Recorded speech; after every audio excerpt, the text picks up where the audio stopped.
Hello, everyone.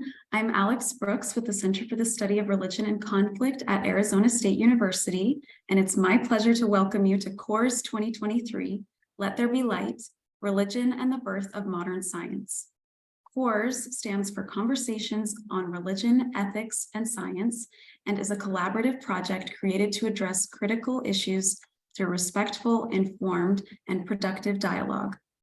Before meeting the panel, we want to recognize those individuals and units at ASU that have helped make this possible, with the first of those being our project directors. Barry Ritchie is Professor of Physics, and Ben Sanders heads the Arizona Center for Christian Studies. We thank them for their inspiration and leadership. Second, we want to recognize all of the units who have co-sponsored this event, including Beyond, Center for Fundamental Concepts in Science, the Center for Gender Equity in Science and Technology, the Center for Jewish Studies, Council for Arabic and Islamic Studies, the Council of Religious Advisors, and the School of Civic and Economic Thought and Leadership. Finally, we want to thank the John Templeton Foundation, who made this event possible through a grant in support of the CORES project. Now, I would like to turn the time over to our moderator, Pauline Davies. Pauline is an award-winning broadcaster and professor of practice in the Hugh Downs School of Human Communication. Pauline, over to you. Thank you, Alex. Our topic today looks at how some of the great religious traditions of the world influence the birth of science. And you're in for a treat. Members of our panel are known for their knowledge of religion, science, and philosophy, and as being passionate public communicators. They are Professor Jim Al-Khalili, an expert on science and Islam, and the Reverend Canon Professor Keith Ward, who studied the role of Christianity in the development of science. They both join us from the UK. And to bring in other perspectives, we have Hava Tirosh-Samuelson, Director of the Center for Jewish Studies here at ASU, and physicist Pauline Davies, Director of the Beyond Center, again at ASU. Well, first, some background about the subject. Science didn't spring into being ready-made from a vacuum. There was a rich cultural history behind it that helped lay the conceptual foundations, including centuries of thought by philosophers and theologians about how the world is organized, our place within it, and the ultimate nature of reality. Monotheism, the belief in only one God, had a deep influence on European thought at the time of Galileo and Newton, but the underlying framework stretches back centuries before that. Today, science and theology are often seen as in tension, but that wasn't always so, as we'll hear from our speakers. So without further ado, I'll introduce our first speaker, Jim Al-Khalili, and Jim is going to talk for 25 minutes. Jim is a theoretical quantum physicist and science popularizer, and he's won numerous awards for his work. Jim was born in Baghdad to a Shia Muslim father and a British Christian mother, but his family left Iraq when he was a teenager and returned to the south of England, where Jim is now a distinguished professor at the University of Surrey. He's also a distinguished public communicator of science. He writes academic and popular books and regularly presents science documentaries on BBC radio and TV, which can be viewed and listened to throughout the world. Jim has also written and broadcast extensively about the rise of his Islamic science. And one fascinating three-part BBC TV series of Jim's from a few years ago was about the golden age of Islamic science in the 8th and 9th centuries. He later wrote the highly acclaimed book, The House of Wisdom, on the same subject. Jim is the ideal expert to answer the question, how did key ideas in Islamic thought ultimately prove critical to the birth of science? Over to you, Jim. Thank you very much, Pauline. Well, good afternoon, everyone. It's a pleasure to be here, although it's good evening for us here in the UK. It's just gone 7 p.m. As Pauline mentioned in her introduction, I have this strange background, Shia Muslim father verging on the agnostic, a quite devout Protestant Christian mother. I ended up being a theoretical physicist and not particularly religious at all. But I have this passion for understanding how these ideas developed, how they interacted, what influence religions had, particularly the Abrahamic religions in the Middle East, influenced science. As Pauline mentioned, I made this 3-part BBC documentary back in 2009, I believe it first aired. Partly because I had a passion, having spent most of my schooling in Iraq, although English is my first language because we spoke English at home, my mother tongue, literally. I did my schooling in Arabic, and we learnt about some of these scholars during the medieval period in the Middle East, in the early days of the Islamic Empire. But they, even in the Middle East, even in the Arab world, they weren't taught as part of science, their contribution to science, but simply as great scholars, figures in history. So I wanted to dig into some of their works and just find out how that period in the early medieval sort of 8th, 9th, 10th, 11th centuries, how that fed into the development of modern science come the Renaissance in Europe. So, of course, we tend to think of, we have the household names. We know about Newton and Galileo and thereafter. We also know about many of the great Greek philosophers, Aristotle and Plato and Euclid and Ptolemy and Galen and so on. Partly because certainly in Europe, once with the fall of the Roman Empire and Europe going to the Dark Ages, there is this narrative that nothing happened anywhere of anything of interest anywhere in the world. Whereas, of course, there were flourishing civilizations in China, in India, and of course, in the Islamic world, North Africa and the Middle East. So I want to focus and say a little bit about why that period was particularly interesting and exciting, why historians of science refer to it as a golden age in the development of science. I've got some slides, so I'm going to share my screen. So Pauline mentioned this book that I wrote. So it's the same, but it looks like I've written 2 books here. It's the same. In the UK, it came out with the title Pathfinders. In the US, The House of Wisdom.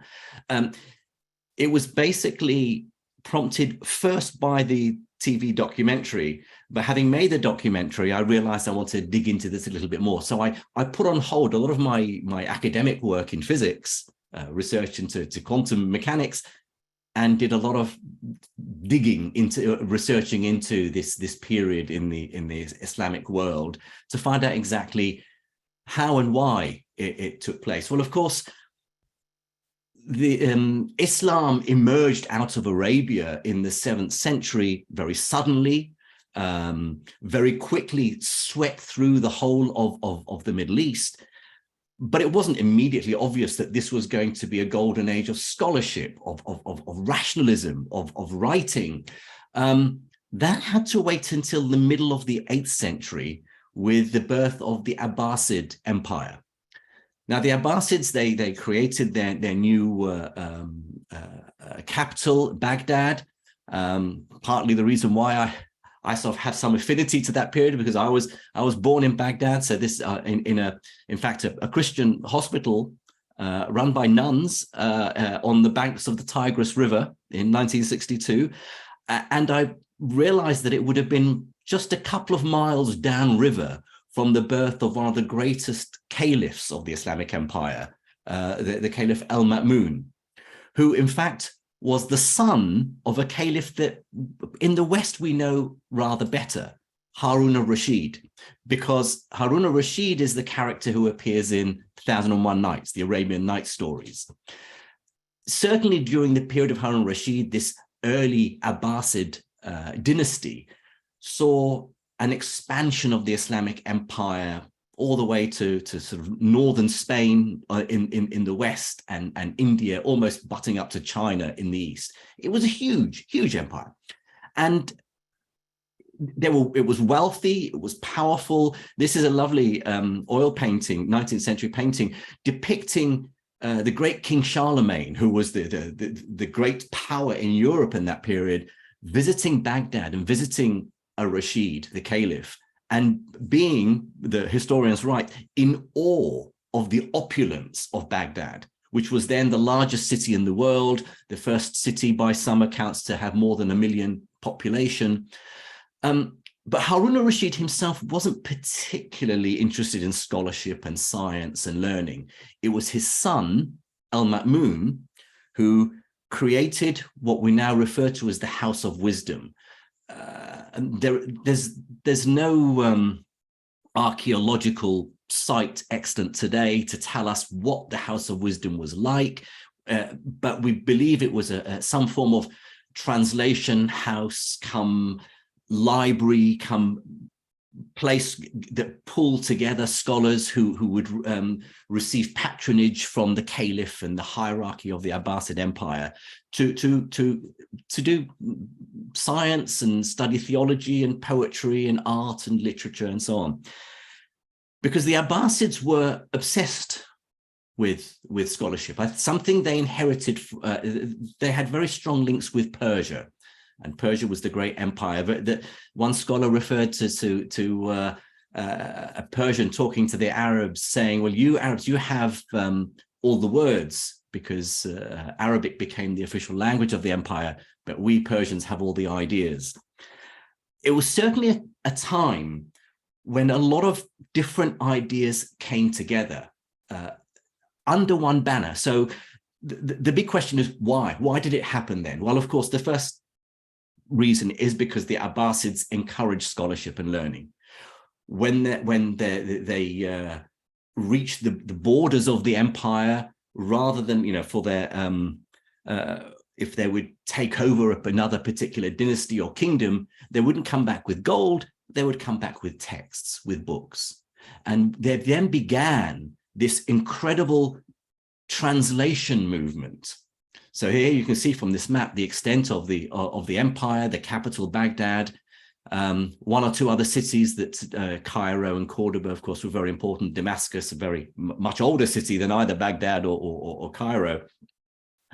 And between about 800 and 1000 AD, I never know whether to say AD, Anno Domini, or CE Common Era. The historians argue about whether we say AD BC or CE BC. Anyway, during that period, a couple of centuries, was this incredible translation movement where the Abbasid caliph and the hierarchy of the Abbasid Empire would provide patronage to scholars to take books, many of them the great texts from ancient Greeks, the texts of Aristotle and Plato and others, and translate them into Arabic, but also translating other texts from Syriac and Pahlavi and Sanskrit into Arabic. Because, of course, the second reason why this was a golden age was because suddenly this huge area of the old world had an official language. It wasn't the language that everyone spoke, of course, but the official language of the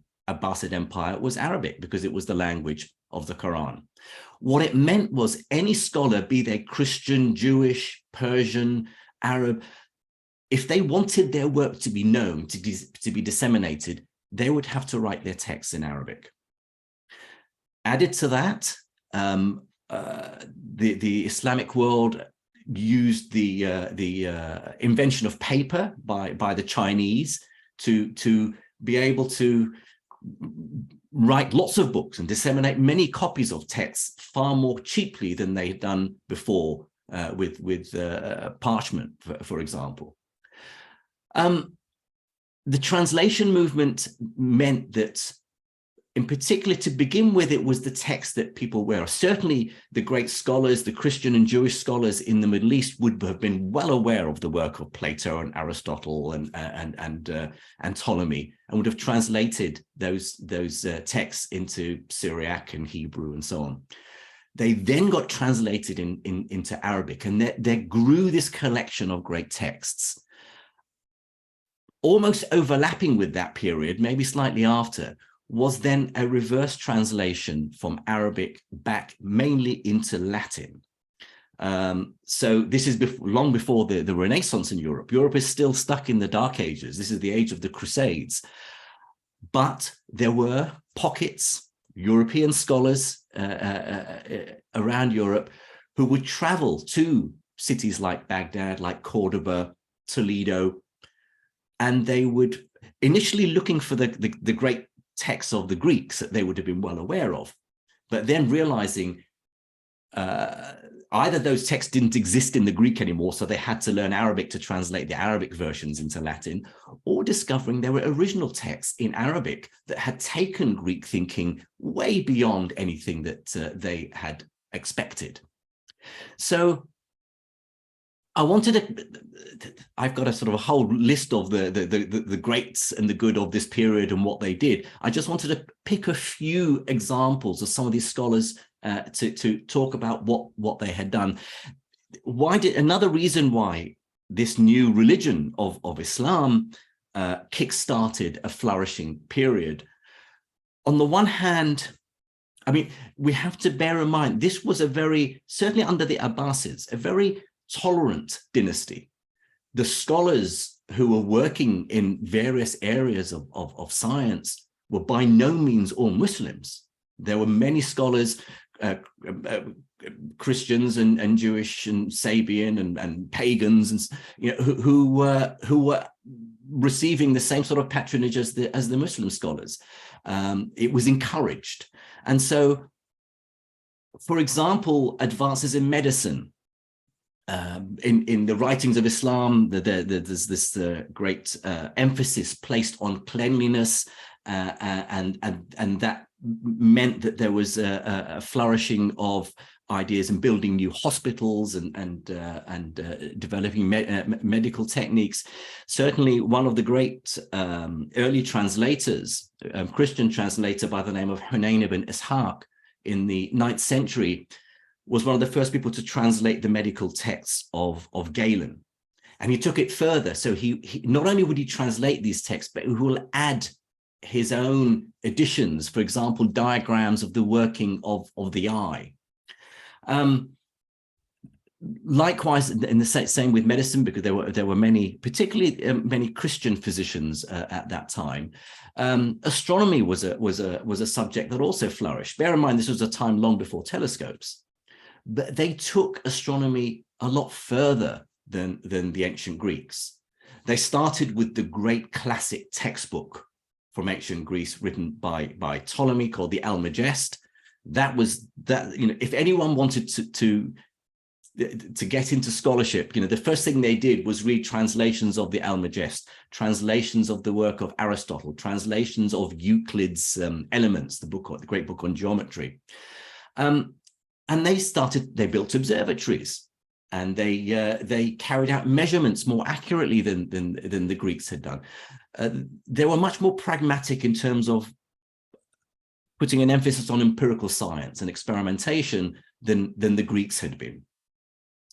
But just to give you an example of the diversity of backgrounds, I've gone through and listed just a few of the very early scholars. Hunayn ibn Ishaq, I mentioned. He was an Nestorian Christian physician and a great translator. Sanad ibn Ali al-Yahudi he was a Muslim astronomer, son of a Jewish astrologer in Baghdad. He's famous for having built the very first observatory in Baghdad. Ali ibn Sahal was a very famous Jewish physician who also translated texts. Sahal al-Tabari was an astronomer, Jewish astronomer and physician. He was the person who first translated Ptolemy's great book on astronomy. The Almagest was basically a collection of everything the ancient Greeks knew about the cosmos. So it was a very, very important text. And there'd been many, sort of, not just one translation, because these scholars would translate it and then someone else would come along and realize that they could make a better translation once they understood something more. But Al-Tabari was probably the first translation of Ptolemy's Almagest. And then Thabit ibn Qurra, again, 9th century, he was a pagan mathematician, and he translated texts from Syriac into Arabic. All these scholars were able to work freely. There didn't seem to be an issue. I think certainly during the Abbasid period, if you weren't a Muslim, non-Muslim communities had to pay higher taxes. As far as I can tell, that's the only reason. Whether there were those who converted into Islam for pragmatic reasons or for spiritual reasons, I've no idea. But certainly, it was a love of text, a love of knowledge, a love of scholarship that drove many of these early scholars. There are some who we now know that are famous in even today, certainly among historians of science. Chief among them was a Persian by the name of Al-Khwarizmi, who worked in Baghdad in the House of Wisdom, and he's regarded as the father of algebra, mainly because he wrote a famous text, the title of which was Kitab al-Jabr, the Book of Completion. So the title of the book, Al-Jabr, is what gives us the English word algebra. Certainly the ancient Greeks had, even the ancient Babylonians were solving quadratic equations, but not really doing proper algebra, not running through the algorithm, the steps of algebra. When you have x's and y's and manipulate an equation to find right at the very end, therefore x equals 3, that's an algebraic derivation. That algorithm, the word algorithm, also comes from the Arabic. In fact, it comes from Al-Khwarizmi's name. The Latinized name of Al-Khwarizmi is Algorithmus, which is where the word algorithm comes from.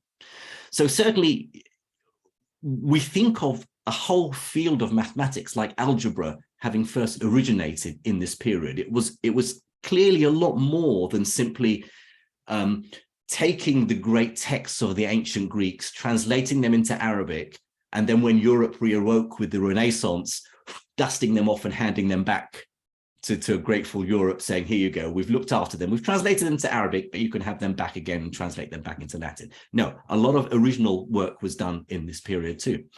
I wanted to say a few words about my favorite scholar of this period. If we think back who the greatest physicist, my area of science, greatest physicist in history, I'd regard Archimedes as the great physicist of ancient Greece. He was more of a physicist than a philosopher by today's definitions. A span of 2,000 years later, and we probably have the greatest physicist of all time. So a nice question is, well, who was the greatest physicist in that 2,000-year period in between Archimedes and Newton? And I would say it is this Arab physicist by the name of Ibn al-Haytham, Latinized name Al-Hazin. He wrote many influential texts. He didn't invent the camera obscura, but he certainly used it to carry out experiments. He was the first to prove that light moves in straight lines, for example. He was the first to explain correctly how vision works, that it's light entering our eyes, and he used geometry to mathematize the way we see the world, rather than light shining out from our eyes, which is what many of the ancient Greeks believed. He wrote a book called the Book of Optics, pretty much exactly 1,000 years ago. It was translated into Latin in the early 13th century and became hugely influential in Europe. It would certainly influence thinkers like Roger Bacon, as well as many Renaissance artists. It talked about perspective, and therefore artists, certainly in the Renaissance period, like Alberti and Ghiberti, were very influenced by the Latin translation of this Book of Optics. So much so that we tend to forget the influence of some of these scholars, but this is a frontispiece, sort of inside the front cover of a text from the 17th century, by someone by the name of Johannes Hevelius, in which he shows, in his view, it's a book about a description of the moon. Okay, so this is not long after telescopes are invented and astronomers are able to study the moon in more detail. In this book, Hevelius puts up the two greatest scholars, the two great astronomers in history, in his view. One, of course, is Galileo. And then Galileo is there on the right holding a telescope, and on the left is Al-Hazin Ibn al-Haytham, who developed the mathematics. He mathematized astronomy. Very often we talk about the scientific method and when that started, and usually you see in textbooks who traditionally we say, well, it started in the early 17th century. It was Galileo, it was Francis Bacon, it was René Descartes. But actually, there's an argument. I mean, admittedly, I'm biased because Ibn al-Haytham is my man. But there's an argument that Ibn al-Haytham was certainly doing what we would today call science, the scientific method. Here's a quote which I'll read out to you from his Book of Optics. He said, "We should distinguish the properties of particulars and gather by induction what pertains to the eye to be uniform, unchanging, manifest, and not subject to doubt. After which we should ascend in our inquiring and reasoning, gradually orderly, criticizing premises, exercising caution in regard to conclusions, our aim in all that we make subject to inspection and review, being to employ justice, not to follow prejudice, and to take care in all that we judge and criticize, that we seek the truth and not be swayed by opinion." That's sort of how we do science today, coming up with a hypothesis, criticizing it, testing it against experiment, against observation, and if it's wrong, we have to ditch it to move on. So one can even argue that the scientific method itself began back then. Ibn al-Haytham lived, in the 10th, 11th centuries. Another scholar I just wanted to mention quickly, because I don't want to go on for much longer now, is of course the great Avicenna, Ibn Sina. He wrote the Canon of Medicine, which is very, very famous, but he was also regarded as the greatest philosopher of medieval times, the greatest philosopher since Aristotle. His work influenced later philosophers. An Andalusian philosopher, Averroes, Ibn Rushd, merging some of these scientific, rational views of the world with theological thinking. The great Jewish philosopher, Maimonides, the great Christian philosopher, Thomas Aquinas. All of them, philosophy can be a bit like science. It's a baton handed on from one generation, from one culture to another, advancing these ideas. One last thing I wanted to say is in astronomy. So we think of modern astronomy as having been born with Copernicus. Of course, Copernicus predates Galileo by a few decades. Galileo clearly was the first person to use a telescope to point up at the sky and study the cosmos, but Copernicus was the first person, so our history books tell us, who suggested that it's the Earth that goes around the sun, the heliocentric model of the cosmos, and not the sun around the Earth. But of course, we now know that there were many astronomers before Copernicus who also had suggested this, going all the way back to ancient Babylon and ancient and great Indian astronomers. They hadn't developed a proper theory of cosmology in the same way that Copernicus has, and so we should give him the credit that he's due. But a very interesting coda to the story is that the mathematics that Copernicus used. If you look at his text, De Revolutionibus, the great text that Copernicus wrote, in which we see this beautiful picture with Sol, the sun, in the middle, and the Earth, just another planet orbiting. The mathematics he used, he took from earlier scholars from the Islamic world, a Persian astronomer by the name of Al-Tusi, and far more obscurely, a Syrian astronomer by the name of Ibn Shatir. Now, this is a picture of the great Umayyad Mosque in Damascus. And inside this mosque, I took this photo. I didn't take this photo. I took this photo off the internet. I did take photos of the mosque when I was filming there for the BBC. But what was interesting was that we found in this tower, this minaret, out on a ledge is a sundial, which was quite obscured, covered in pigeon droppings and rather not very well known. That was a sundial built by this medieval Islamic scholar Ibn Shatir. He developed a lot of the mathematics that was then used by Copernicus. What is interesting was that Ibn Shatir's job wasn't as a great established and recognized astronomer, but rather the astronomer who worked at the mosque, who told the muezzin, who calls the people to prayer when it was time to pray.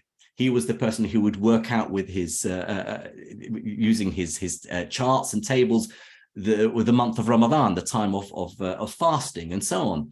So here is another final example that I want to leave you with, that even a field of science like astronomy, in some sense, was driven by the needs of this new religion.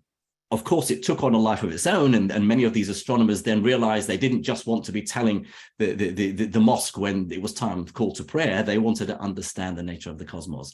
And so science flourished. It got to it reached its zenith in the 11th, 12th centuries, and then gradually went into decline. I don't want to talk about how science in the Islamic world today. Maybe that's something will come up in our discussion. But I'll just leave you with this idea that people tend to think, well, of course, it all went into decline. Why did it? Was it because of a rejection of science and rationalism by religion? There were certainly theologians in the Islamic world who were critical of science. Al-Ghazali is a particular example of that. But the truth is that science continued to flourish in the Islamic world. It just at a lower pace. The great Abbasid Empire was fragmenting into smaller kingdoms and dynasties. And at the same time, of course, Europe is emerging from its slumber with money. Why do these great dynasties and great golden ages happen? Because there's money behind it, right? The golden age of Athens, the Renaissance in Europe, the Abbasid period shone brightly for a few centuries, and then its light dimmed. But it left us with this legacy of science that's part of a continuum of how we understand the world that started from the ancient Greeks and continues to this day. As I say, scientific advancement is a baton that's handed from one era to another. Sometimes we repeat things that have been done before, but very often texts are translated, ideas are developed, and it doesn't sort of matter what your spiritual or religious belief is. They go hand in hand. And I will stop there and stop sharing. Thank you very much. Thank you, Jim. Absolutely fascinating. And we're going to come back to you with questions a little later. And now we welcome Keith Ward. Keith has so many titles and honours that they're impossible to summarise. He is an ordained priest in the Church of England and canon of Christ Church, Oxford, a fellow of the British Academy, and for over 12 years, he was Regius Professor of Divinity at the University of Oxford. He's a philosopher and theologian, an expert in comparative religion, and has written extensively about the relationship between religion and modern science. And running through his vast body of work is the theme of looking at the many diverse ways in which humans have sought spiritual truth and what the different paths have to offer us today. His recent book is Adventures in Belief: How I Discovered the Meaning of Life, the Universe, and Everything Possibly. Who better than Keith Ward to deal with the same question that Jim addressed, but from a Christian perspective? So Keith, can we hear your 25-minute talk titled, How Do Key Ideas in Christian Thought Ultimately Prove Critical to the Birth of Science? Keith. Well, it was very good to hear Jim speaking about the importance of Islamic science when Europe was, in fact, going through a bit of a dark age. And it was fascinating and important to know that Islam contributed so much to the birth of science. I want to start from where he left off, really. Jim mentioned Thomas Aquinas, and it's true that the works of the ancient Greeks, Plato and Aristotle, came through Arabic translations into Latin. That's quite important. And Aquinas is well known in Christian theology as a person who took the works of Aristotle, who wrote a book, more than one, on physics, and he used that as a way to expound Christian doctrine. Some people think he sort of squeezed it a bit to make it fit, but he did use Aristotle a lot. And Europe did learn from both the ancient Greeks and from Muslim thinkers what science was about, and that mathematics and astronomy were both very important parts of it. But actually, modern European science, which became more or less modern science, came about when Aquinas was overthrown as an authority in physics anyway, and Aristotle was dispensed with. So there's a very interesting story of why Aristotle was dispensed with. To put it in a nutshell, it's because Aristotle believed in two things that most modern scientists now don't believe in. One was that there are essential natures of things. The idea, the forms that Plato and Aristotle both talked about, things have essential natures, and these natures are unchanging. So evolution doesn't fit that very well. And also the thought that everything had a final cause. There wasn't only an efficient cause, there was a final cause, a reason for which things were the way they were, what they were trying to aim at. So stones were trying to get to the center of the earth because that's where they wanted to be. Well, those were overturned really by the rise of European science. And in particular, I would want to pick on the name of Johannes Kepler. And Kepler was someone who, this was in 1571, he was born, and he completed and corrected and expanded Copernicus's view of the sun being at the center of the universe. And Kepler was able to plot the paths of the planets and discover or invent the laws of planetary motion. And he was a Lutheran, and I would like to quote one of the things he said about his use of science, and it was this: the laws of nature are within the grasp of the human mind. God wanted us to recognize them by creating us after his image, so that we could share in his own thoughts. Now, the religious thinking behind that is very clear, and it was very important indeed for Kepler. He was relying on a text from the Hebrew Bible, the Old Testament, text in Genesis, that humans are made in the image of God. There's been a lot of debate about what was meant, but it's pretty clear that it wasn't a physical image because God had no physical form. And so it was something to do with the mind, with a mental image in some way. And so Kepler takes it, and I think many people would still take it, that humans are special, are unique in the extent to which they can think abstractly and formulate hypotheses and think about moral questions as well. So their capacities are mental capacities, and they image the mind of God. So this was a quest for people like Kepler of understanding more about God, was to understand the world that God had made. And so the first idea that I want to suggest as an idea which proved critical to the birth of science in its modern form is the idea that there is a rational creator of the universe.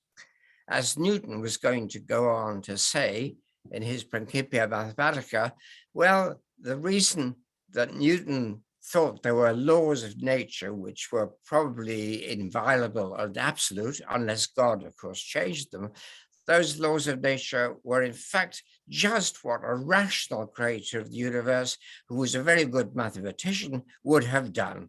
It was as though Newton said, well, if I'd been making a universe, these are the laws I would have, and lo and behold, there they were God's laws.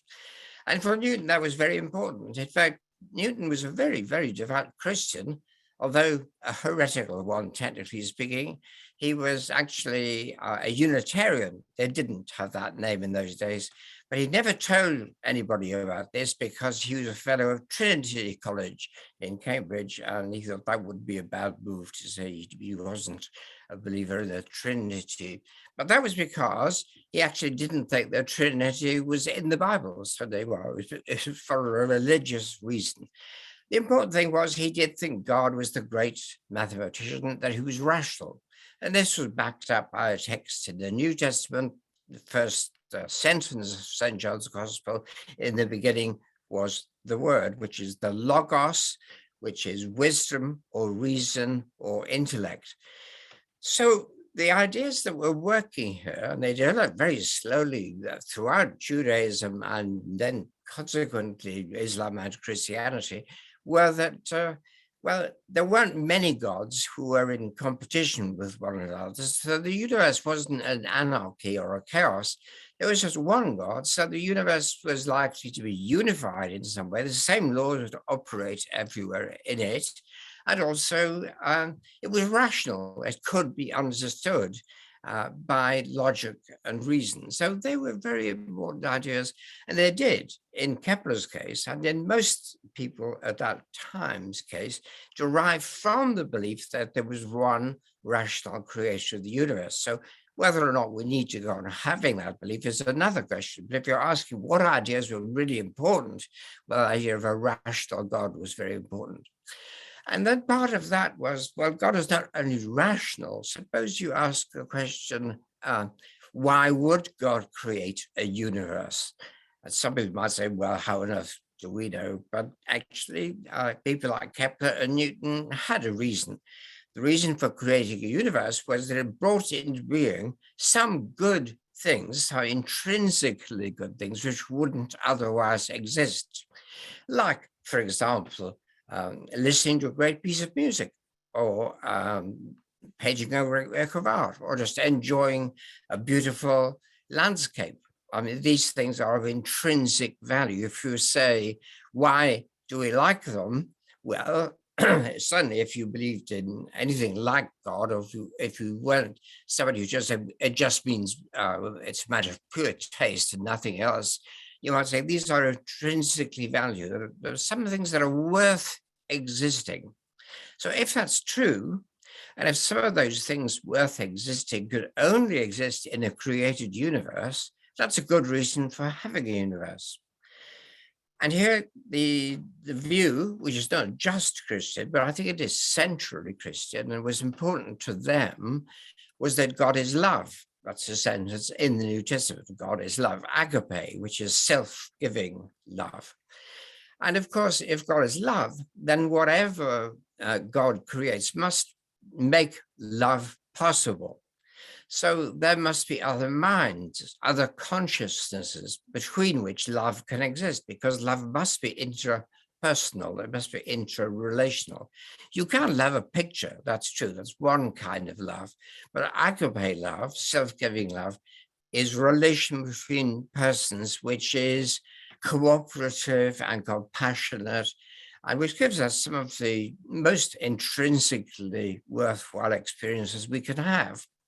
So this would be a reason. So the universe is not only mathematically beautiful, it is actually beautifully beautiful. You can appreciate it and love it.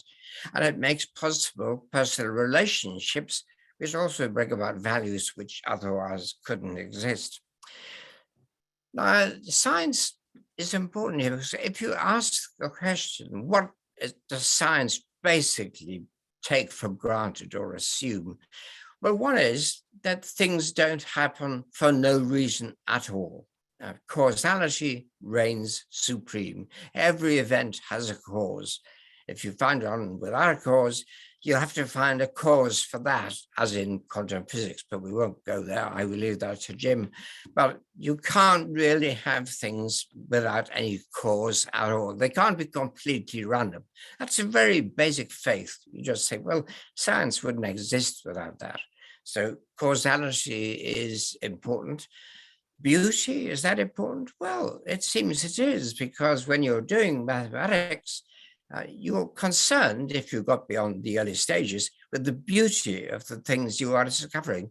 I remember Andrew Wiles, the mathematician who discovered the solution of Fermat's last theorem. When he described this on television, he burst into tears.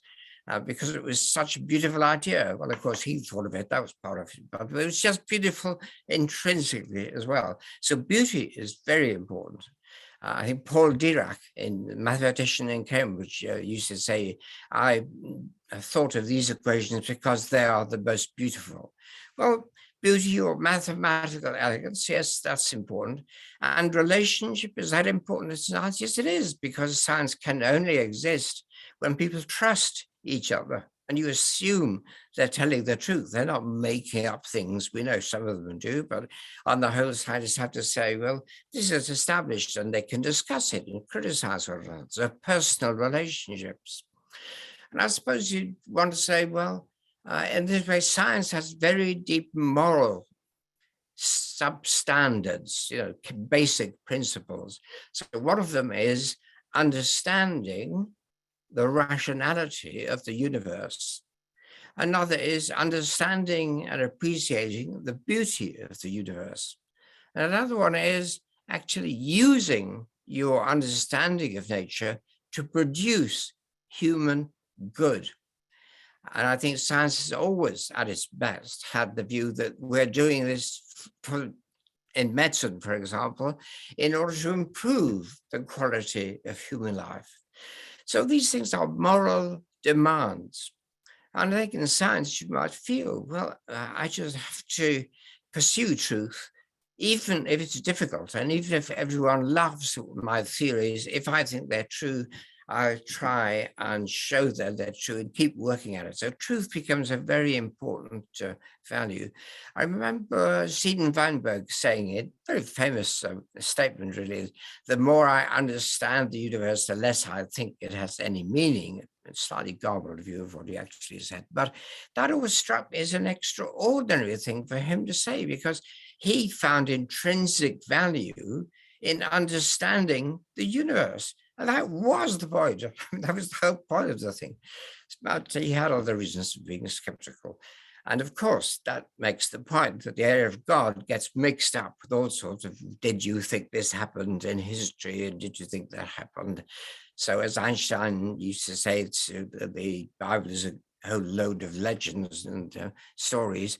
But at the same time, Einstein was not averse to saying there is an intelligence, a mind which lies behind the universe. Just to quote Freeman Dyson, a very well-known, recently dead, I think, physicist, who said to me, this is Dyson, a very good physicist indeed, who said to me, to worship God means to recognize that mind and intelligence are woven into the fabric of the universe. So there's the sense that if there was a rational God who created the universe, then this universe would have a point. The point would be things which are of intrinsic value, which become moral demands upon human beings. And it becomes a human task to seek those values at almost any cost, right? To seek the understanding of how things are, to seek to appreciate the beauty of things, and to seek to better human life and use your understanding to change, to improve the universe. Of course, in the early days of European science, 17th century, 18th century, the idea of improving the universe was a rather controversial one, because some people might have said, well, if God made the universe, how could it be improved? I mean, he must have made the best possible universe. Actually, that's not the case. And it is a continuing problem why it's not the case, which I can't go into. That's a good excuse. Because I don't have time, but you have to say, well, it is the case that the universe can be improved, and one of the intrinsic values that this world brings about is the fact that we can improve things. That's actually a value. There's a great value in learning something, in not understanding it, and then coming to understand it, in not being able to know how to cope with a virus and then finding out how to do it. There's a great value in discovery, in exploration, in knowing, and in learning. So this is the sort of universe in which that is a constant of human endeavor. So the universe can be improved. And I suppose if a Christian says we ought to imitate God, because we love God, we ought to love God. That means imitate God. And if God was shown in Jesus, I would say not only in Jesus, but of course, as a Christian minister, I would say it was supremely shown in Jesus. Agape love is really a primary value. And if that's true, then you're going to say, what did Jesus do? He healed, he reconciled, he forgave. So if you're going to follow Jesus, you're going to say, that's what I should be doing. I should be healing things which are hurtful and reconciling things which cause violence. And that means the universe cannot be perfect. And a universe in which you can show agapistic love can't be a perfect universe, because that love would then have very little point. There'd be nowhere for compassion. All right. I'm not justifying the ways of God. I'm just saying, if you were a Christian, and I'm thinking about people like Newton and later on other Christians who followed their way of thinking about the creation, would have said, well, an implication of this is that looking at Jesus as an image of God, that gives you the idea that we should be using science to heal. And we could, in fact, improve the universe. So I think that's how they answered the objection that a universe made by God couldn't be improved. Then again, still thinking about the nature of God as it's not only revealed in Christianity, but I think it is revealed, and these people happened to be Christian. Interestingly, they happened, not all of them by any means, but major ones like Newton and many major physicists were actually Protestant Christians. Now, the point of that is not that there's something good about Protestantism. The point is they were allowed to be unorthodox. So they were allowed to be heretics.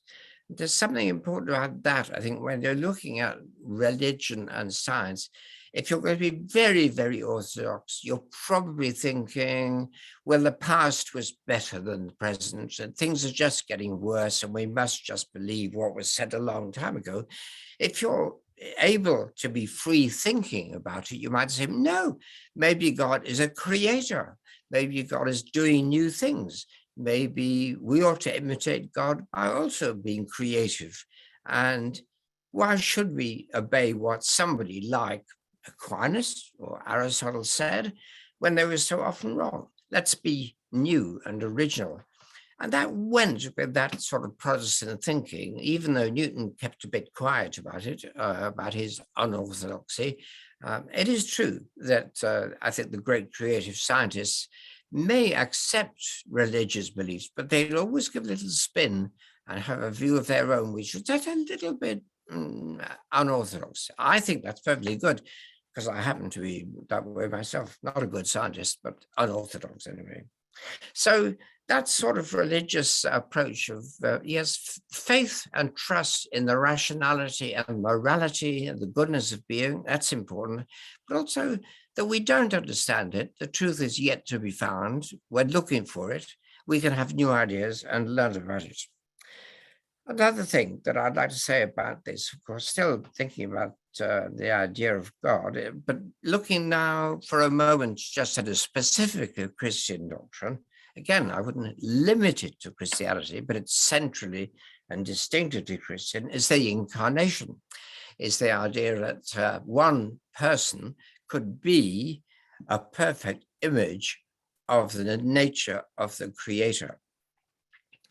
Now, for me, that's not too difficult an idea, because if the nature of the Creator is agapistic love, then if that's what Jesus showed, he was an image in a human being of the nature of God. So people like me would certainly say, yes, of course, Jesus was human. He was certainly, definitely human.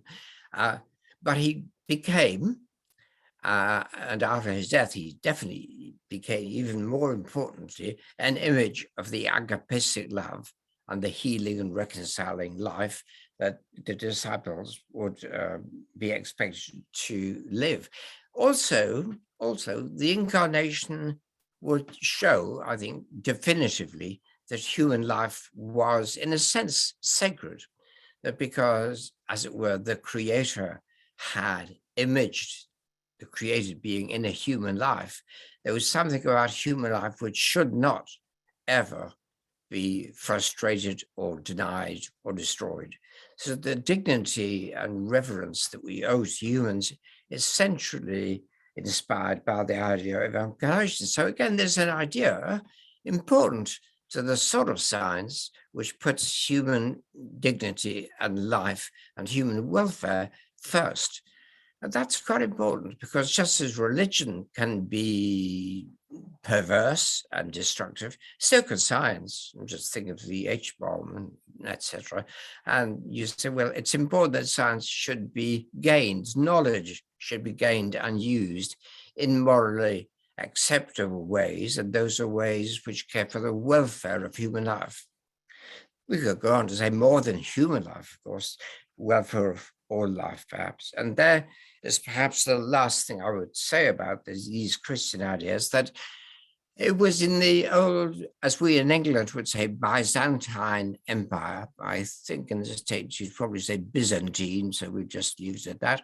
In that old Greek empire, of course, there was very definitely a very important Christian doctrine, which many Christians have lost sight of now, which was called theosis, becoming divine. And you find this in the letters in the New Testament to the Colossians and the Ephesians, where it says the mystery revealed in Christ was that all things, and the word in Greek is tota panta, absolutely everything, all things in heaven, that's angels, I suppose, and on earth, will be united in Christ. Now, again, what that means, it might be discussed for a very long time, but it certainly means that all things, everything will be united in a personal reality. Now, I don't think the Christ here is Jesus, not the man Jesus. It is that wisdom of God, the eternal cosmic Christ, which was manifested and expressed in Jesus. So all things will be united and perfected. There will be a new heaven and a new earth in a mental, spiritual reality of God. What does that mean for the way science is done? Well, it does mean something. It means don't never give up hope. Something good will come out of the mess that this world is. And scientists may do some things and they may all go wrong, but you still shouldn't give up hope, because you are contributing to intrinsically good states, the best possible perhaps in the circumstances. And at the end of this, there may be something glorious when we realize the true value and destiny of human life. So that notion of theosis is a note of hope in a world which so often faces despair. And I think we've come to the end of your. Come to the end. And that was wonderful. And I know there's going to be so many questions. So I just want to thank you, Keith Ward. And before Keith, Jim Al-Khalili. And now we're joined by Hava Tirosh-Samuelson, an expert in Jewish thought, and physicist Paul Davies, whose work deals with the deep meaning of the universe and the place in it of life. But first, Hava, do you have any comments as to how the Jewish perspective fits into the development of science?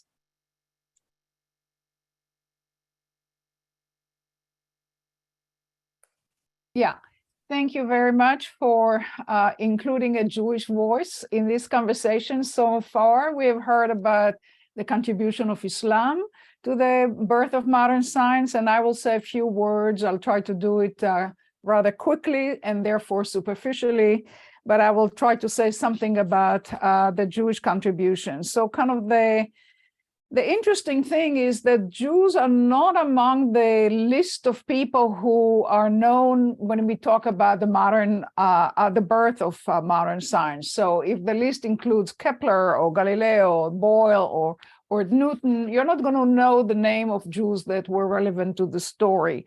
And nonetheless, I do believe that Jews are very important to the story, but in order to make that case, I have to provide a little bit more information that will make sense of that. So I'm going to do it in a way that combines elements from Professor Khalili's approach as well as from Professor Ward's approach. Professor Khalili is an historian of science, and I will likewise speak in the same vein. I will emphasize continuity over discontinuity. I'm going to pay attention to social conditions the institutions that make science possible, the production of science possible, and I will try to figure out kind of the impact of scientific activities on the broader cultural context of Jewish society. But because I'm an intellectual historian, I do pay attention to philosophy and theology, and in that regard, I'm somewhat close to the questions and the approaches that are represented by Professor Ward, especially in his wonderful book, Pascal's Fire, Scientific Faith and Religious Understanding. And there, Professor Ward reminds us that all the people who produced science, at least in the early modern period, were religious people. And he puts it very nicely when he says that they regarded the study of nature, and now I quote, as spiritual enterprise in their attempt to gain deeper understanding of the wisdom of God. And we just heard precisely that kind of approach. He singled out, in one of the chapters, he singles out Newton, for whom, again, I quote, the laws of nature demonstrate the presence and power of one supreme God and immense wisdom, intelligence, and spiritual purpose. So I'm mentioning Newton because if we are to understand Newton, we have to pay attention to Kabbalah, to the Jewish mystical tradition. And as Matt Goldish, a very important historian of science and the relationship between Kabbalah and Newton, Goldish has said that Kabbalah is more than just marginal in the corpus of Isaac Newton, and he shows the importance of alchemy and astrology and magic in how Newton thought about what modern science really was about. So I'll have to say a little bit more about that. But what's the bottom line about Jews? Jews always acted as cultural intermediaries. They were transmitters of knowledge, and they did it primarily as translators. Some of them were quite good astronomers, especially Gersonides in Provence in the 14th century. Some of them were excellent mathematicians. But on the whole, science was marginal in Jewish community. Why? Because it was not part of the curriculum of the Jewish higher learning. So if you're going to study science, how are you going to do it? You're going to do it in private. You're going to do it primarily by writing books, by copying books, by translating books. And if you're very good, you're going to be benefiting from some kind of royal patronage, or sometimes even papal patronage or imperial patronage. The question that I would like to raise for our consideration is whether science challenge some Jewish beliefs. And here it depends, of course, who you're going to ask. So if you're going to ask the philosophers, they're going to say, philosophers especially like Moses Maimonides, the answer would be no. Actually, Maimonides argues that you need to have science, you depend on scientific knowledge in order to understand how the natural world works. So science doesn't challenge religious belief. Rather, science enhances and deepens religious commitment, because science facilitates understanding of God through the understanding of God's created world. And I think that's Maimonides' position. And I believe that's basically what we just heard from Professor Ward. That's exactly that kind of position. So let me say a few words about Maimonides just to show you how complex the story is. If you know your Aristotle, you remember that Aristotle believed that the world is eternal. It always was, always will be. Well, Judaism believes in creation. So did Aristotle's view, and the Jews who bought into Aristotle's view, do they challenge their own religious belief system? That's a very complicated question that perplexed the Jews, and Maimonides composed the Guide of the Perplexed in order to resolve this issue. But this particular book is the most perplexing book probably ever written, because it's written as a kind of a puzzle. It's a puzzle that cannot be resolved in one way. There are many, many solutions to the puzzle. And it's a highly enigmatic book that really encourages Jews to study further. If you ask me kind of what was the intent of writing a very perplexing book, my answer would be to encourage us to engage in the work of interpretation, of thinking through about Judaism, primarily about revealed scripture from the perspective of science. And science in the Middle Ages meant Aristotelian science. And that's basically what Maimonides did. So Maimonides did not write a commentary on the Bible. He didn't explain to Jews how to read verse by verse, but he gave them a way to think about it. And he told them, if you want to know how God created the world, you've got to read Aristotle's Meteorology. Indeed, the same person translated Maimonides' God of the Perplexed, which was written in Judeo-Arabic. He translated it into Hebrew. The same person, that's Shmuel ben Tibon, also translated Aristotle's Meteorology. So Maimonides is telling Jews, you've got a key that enables you to open up the mysteries of the Torah as well as the mystery of the natural world, but you have to keep your reason constantly at the forefront of the enterprise, because sometimes either Aristotle is wrong, or Aristotle can only be right about certain part of reality, but not other parts of realities. He's okay about the sublunar world, but not okay about basically what we would call astronomy. So there are some problems here. And he, as a philosopher, can say, I can take Aristotle to the extent that Aristotle is right, Aristotle is correct, or I can prove that what Aristotle is saying is the case. So the students of Maimonides wrote commentaries on his books, and they taught Jews how to read Torah through a new lens, through a philosophic lens, or a particular scientific lens. But that doesn't mean that everybody joined forces. A lot of people, we're going to call them Kabbalists, I'm going to refer to them as Kabbalists, they did not like that approach, that scientific philosophic approach to the biblical text. And what they actually suggested, that in order to know what Scripture says, you have to receive certain body of knowledge. You don't have to read Aristotle, but you have to have access to a particular tradition of interpretation. Kabbalah literally means tradition. You need to have access to that body of knowledge, and then you're going to be able to interpret the biblical text. What's interesting about that body of knowledge, that it's very closely related to astrology, to talismanic and astral magic, and to a whole new view that we in the West call the occult view. Basically, the idea of the occult means that there are hidden properties that you can, a particular person who knows, can unpack those properties, can unleash their power, they can really make sense of that power and use that power in the world. And that approach is precisely what Kabbalah represents. The difficult thing about Kabbalah is that Kabbalah is all about language, as much as magic is all about language. So basically, the Kabbalist position is that the world was created by language. God spoke and brought the world into existence. And what we need to know, and of course he did it in Hebrew, so the building blocks, so to speak, of this edifice we call the world are, according to the Kabbalists, the letters of the Hebrew alphabet. And you need to know a very complex system, a highly symbolic system, in order to unpack the meaning of Torah. And if you do that, you also unpack the structure and the interrelationship of the natural world.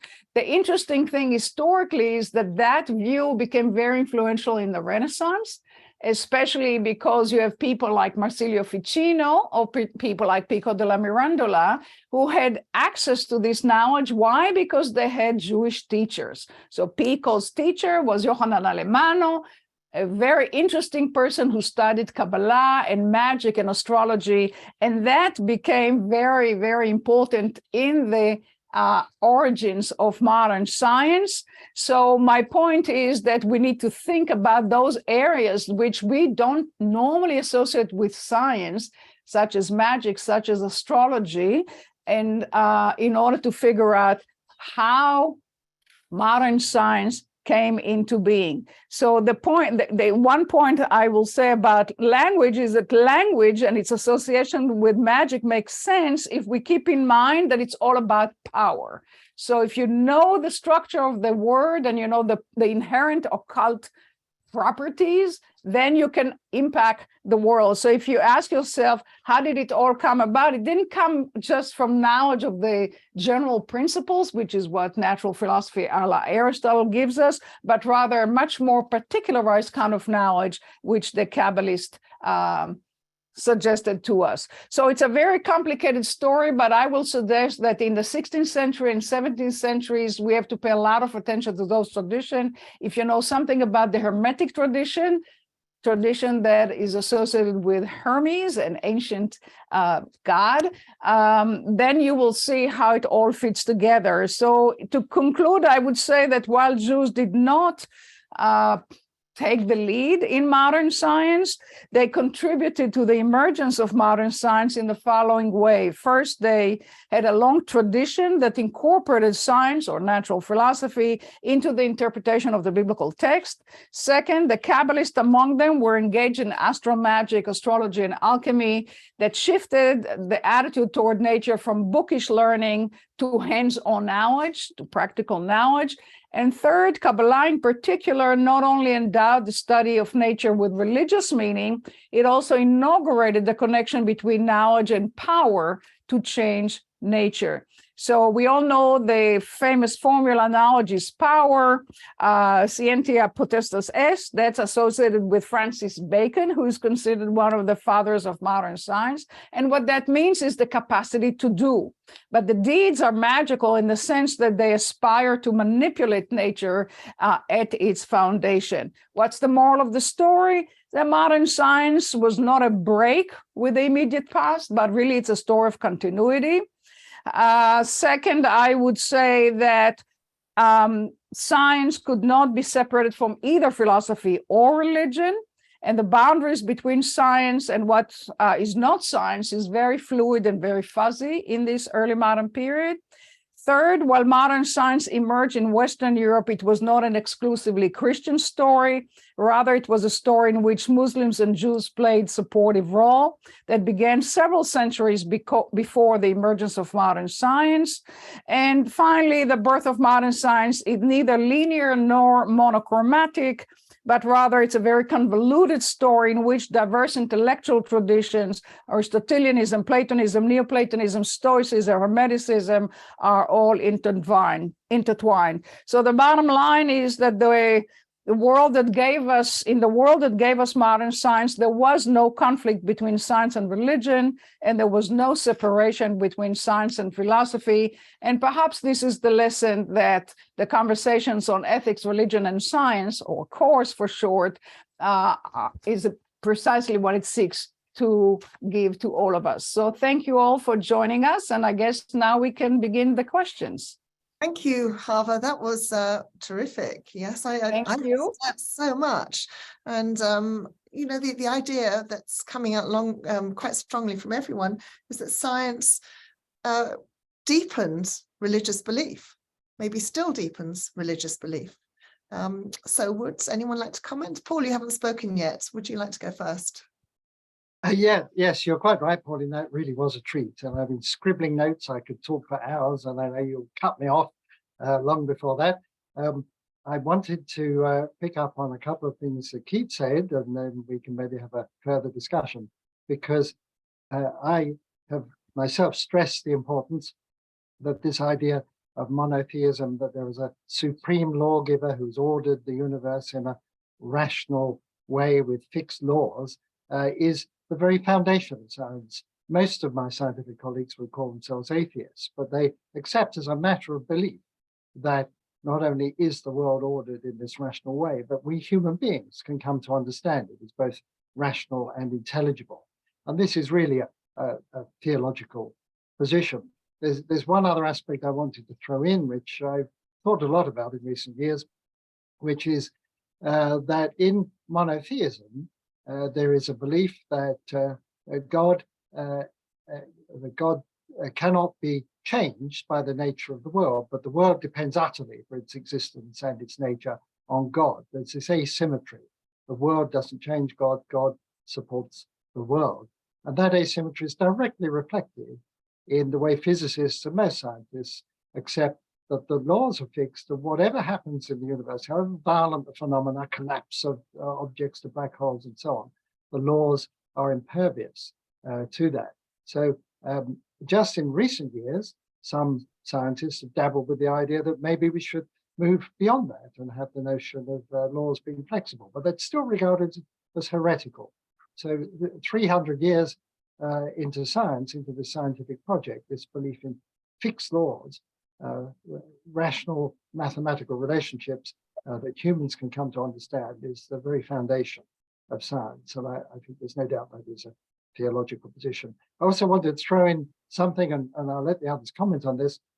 The one thing that Judaism did, and it was taken up by both Christianity and Islam, is the notion of unidirectional time, that there is a cosmic story to tell, a beginning, a creation, if you like, and then a sequence of unfolding events, and then some sort of final destiny. And that idea of linear time, again, has been imported into science. We have this notion of the Big Bang and the rise of complexity in the universe and some future that we can all talk about and speculate about. But that unidirectional time is not found in most other cultures, which emphasizes more cyclicity.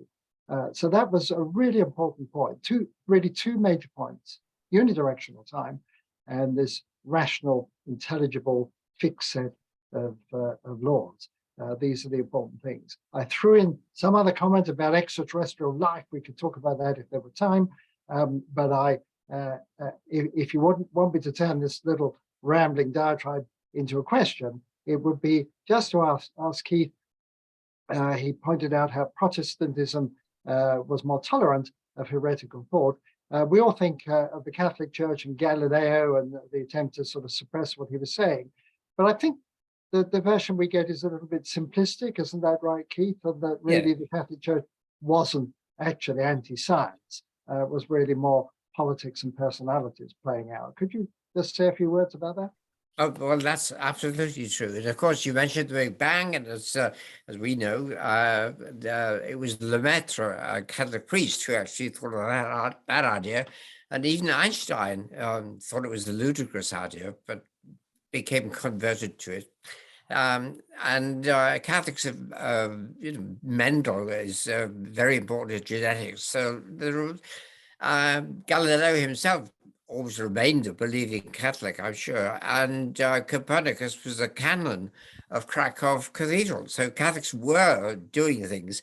I think my only point was that probably people like Newton were a bit freer to say things that were a little bit odd at the time, because nobody was going to burn them at the stake, which was a point. But yeah. So I have heard it conjectured, though, that if it wasn't for this resistance of the establishment, science might have just been yet another weird branch of thought, and nobody would have taken it too seriously. But because they had to dig in and defend their corner, it perhaps gave science the oxygen of publicity in those early days, as Margaret Thatcher might have expressed it, and actually contributed to the rise of science, because it had to be battle tested against this skeptical establishment. That could well be true, because I think in the history of the Catholic Church, if you're persecuted in one generation, you become a saint in the next. That was true of Aquinas. His teachings were forbidden in Paris, and yet he became a saint. So, attack the authority, and you lost them. Yeah. I'd like to hear from the other two about the nature of time. Before you say that, Paul, can I just say to the audience, if you've got any questions, please put them in the Q&A, and we'll try and address them.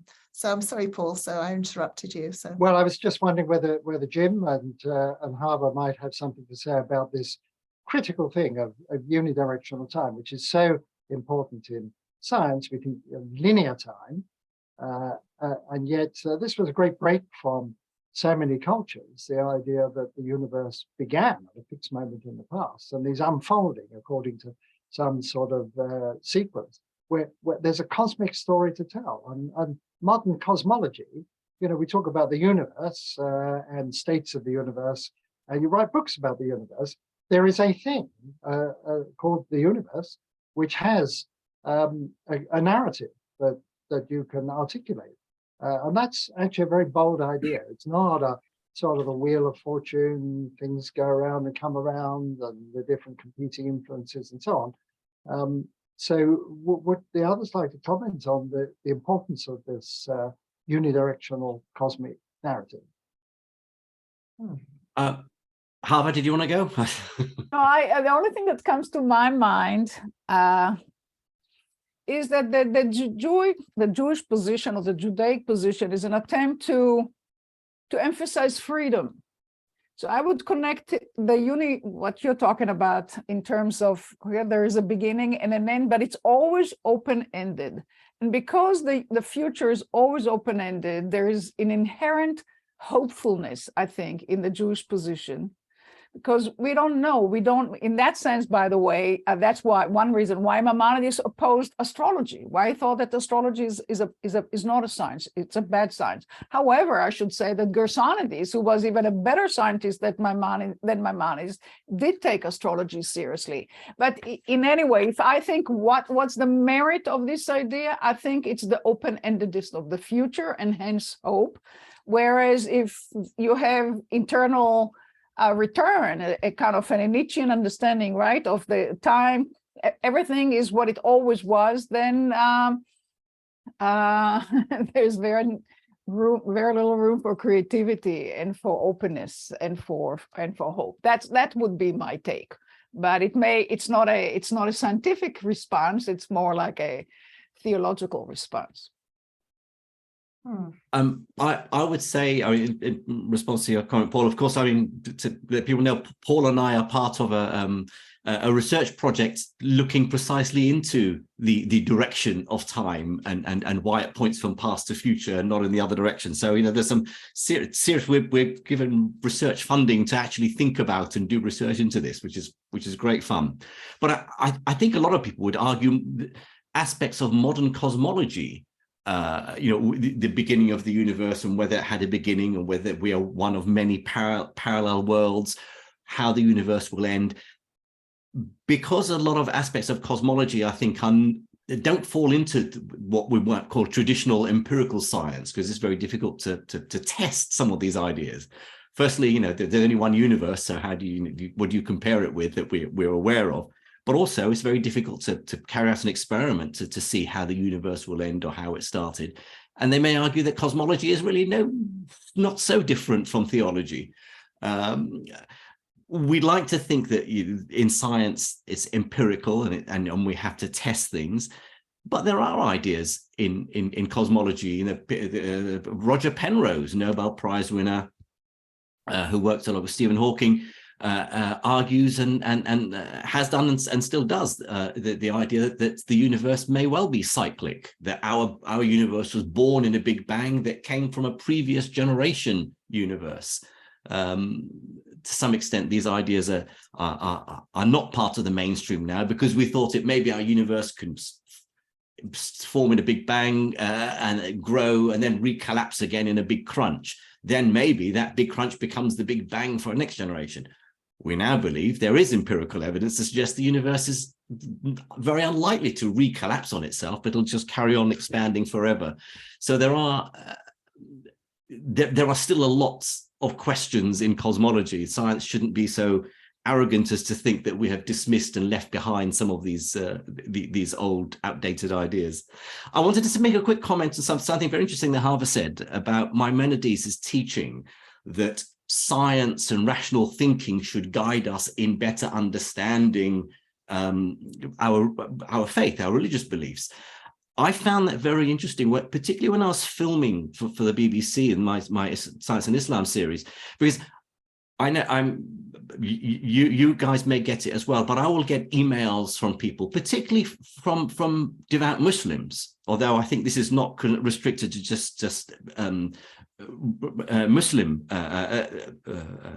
people who will say, you know, why the Quran tells us, it's told us how the Big Bang happened. Quantum mechanics is all there in the Quran. It's all in the Word of God, and anything that's worth knowing should be there. Therefore, why would you need to go and study science?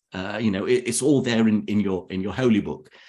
That wasn't the attitude, certainly in the medieval Islamic period. Those early scholars in Islam were certainly well aware that, you know, God gave us brains, let's go and use them, and better understand the words in the Quran rather than trying to interpret them, you know, in a vacuum.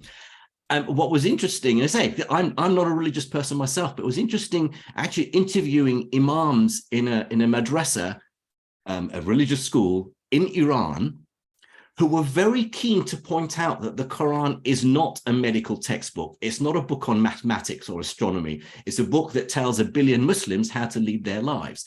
And I found that very refreshing, that, you know, there are sensible thinkers who understand that you can't get all the truths from your holy book simply because you wouldn't understand what those words might mean. Use your brain to go and find out how the world is, and that might help you understand that book a bit better. So it's interesting that was something that Maimonides was stressed. Well, in all honesty or frankness, there were Jews who said what some of those devout Muslims said. So they I'm say, sure. oh, everything is in the Torah. We don't need to study science. The Torah is all, especially if you compare Maimonides to another person a few decades afterwards. That's Nachmanides. That's Moses ben Nachman, who is known as Nachmanides, a very important Kabbalist himself. More or less, that was his position. But Maimonides was indeed a very refreshing scholar, to use your word. But also, he taught us not to read the biblical text literally. And that's a key difference, maybe, between the Muslim and the Jewish approaches. The whole midrashic tradition, I think, in Judaism is inherently non-literalist, whereas both in Islam and I would have to say also in Christianity, I find that the lure of literalism is always there. Whereas Maimonides is telling Jews that the literal meaning a lot of time ends you in idolatry or in heresy. It's just the wrong way of looking at it. For example, that God has a body. No, that to Maimonides is a heretical and idolatrous position. It's a total misunderstanding of what God is all about. So in that sense, Maimonides really was a very radical thinker, if you wish, or non-traditional thinker, but that doesn't mean that all Jews have accepted it. What Jews did accept from Maimonides is his legal, basically his jurisprudence. That was accepted even more than his philosophy. So we do need to keep in mind that he wasn't just a philosopher, wasn't just a physician, he was also a leading jurist. And when his jurisprudence was accepted as authoritative, then he became the most important thinker in Judaism, I would say. I don't know if it addresses, but I have a question for both Keith and Paul, because I think that both of you, and Keith, if I may use your first name, if that's okay with you. Yeah, I think that you refer, as I noted, you refer a lot of times to the studies of Paul Davies in your work. So my question is, could you explain to all of us the difference between naturalism and religious naturalism? It seems to me that you just to kind of lead you on a little bit, it seems either religious naturalism is contradiction in terms, or naturalism is impossible because all you have is religious naturalism. So I would like you to grapple with that a little bit. Well, I would, but I'm sorry I sound like a philosopher, but what does naturalism mean? I'm not sure what it means. I would interpret it to mean, in terms of modern philosophy, the view that nothing but matter and space-time exists. Is that right? Fair enough, yeah. And then, so I don't know what religious naturalism would be then, because unless you said religious language is just metaphor and it's not really about anything, you know. If you say God knows, you're not talking about a being which has knowledge, you're making an expletive. But I don't think you mean that. So I'm not sure what religious naturalism would be. You're not meaning literalism, are you? No, not literalism. No. It seems that you cannot really think about nature without God in your understanding. I see. If I hear you correctly, or if I read you correctly, it seems that's what you're saying, that you really cannot think, how shall I put it, in the most comprehensive manner without bringing God into the story. Every other thinking God without God would be incomplete, or maybe even wrong. So in that sense, I would look at that as religious naturalism. Could I just throw in a comment then? Because most of my colleagues would say that they do look at the universe without thinking about God. And I think the point that I was trying to make is that they are adopting a conceptual framework which derives from monotheism. And that to that extent, we can't really embark on the scientific quest without this twin idea of that the universe is ordered in a rational and intelligible way, and has mathematical relationships that we humans can come to understand. And if you are religious, you might want to think, as Keith has mentioned, that humans are somehow created in God's image in the intellectual sense, but in a diminished sense, so that we struggle to understand the universe. We do our best. We've done extremely well. The scientific project has been immensely successful, but there's no guarantee it's ever going to be concluded. There's no obvious reason why the human mind will be able to grasp everything. I have a theory of everything. It's a very popular idea. Is there time, Pauline, for me to just ask one more question or pick up one more point that Keith made? Well, if you do it quickly, because we can come back to it. I'll state it, but we don't need to talk about questions. That's what I was just about to do. Well, let me just state it very quickly, because he said one of the great things about having a universe with free beings is that we can make it better. And it's easy to think of the way the world might be better, you know, one more bottle of champagne or something. But physicists sometimes struggle with the idea that maybe we do live in the best of all possible worlds, but not in the everyday sense, but maybe in some mathematical sense. Maybe the laws of physics are in some sense optimal. And there's a lot of discussion about this. And I wrote a chapter in a book recently, Is the Universe a Botched Job? Pointing out the work that some people do, that no, we could tweak the laws of physics. If we could tweak the laws of physics, they might actually be better in the sense of more life encouraging or something like that. And so there are these abstract sense in which we can talk about, is this the best of all possible worlds? Okay, let me go to the put that idea out there. A very just parts of Abdallah's question, and this is the last part, and he says, is it possible that during the golden age of the Islamic Empire there was a significant drive to advance scientific knowledge for military purposes, just as happens today? So could that be the case as well? Yeah, absolutely. I mean, I focused. In fact, I was typing a response to Abdallah, but it's good. I talked about this new religion, the needs of the new religion, you know, requiring advances and understanding in astronomy, and certainly in medicine as well. But yeah, I mean, this was a huge empire, and it was expanding its borders, and it was at war with the Christians in Europe. It was at war with armies in India and China, and you know, any powerful empire, when it's at war, it needs to develop the technologies of warfare. You know, metallurgy, chemistry was something that was absolutely developed, and you know, maybe that's yet another area of science that advance. I suspect not necessarily any differently from any other powerful empires. I'm sure, you know, the Roman Empire also knew how to make nasty weapons that would help them win wars. So it's probably not unique to Islam. But no, it should, that empire, I mean, there weren't just because the word Islam derives from the word peace doesn't mean there they were handing out roses as they advanced and took over various other nations around them. Thank you. But that might. Keith, I want to tell the audience that because this conversation is so stimulating and exciting, you know, I think we'll probably go on till 2 o'clock, which is 10 minutes longer than we had advertised. So Keith, quick response, and I'll go to another question.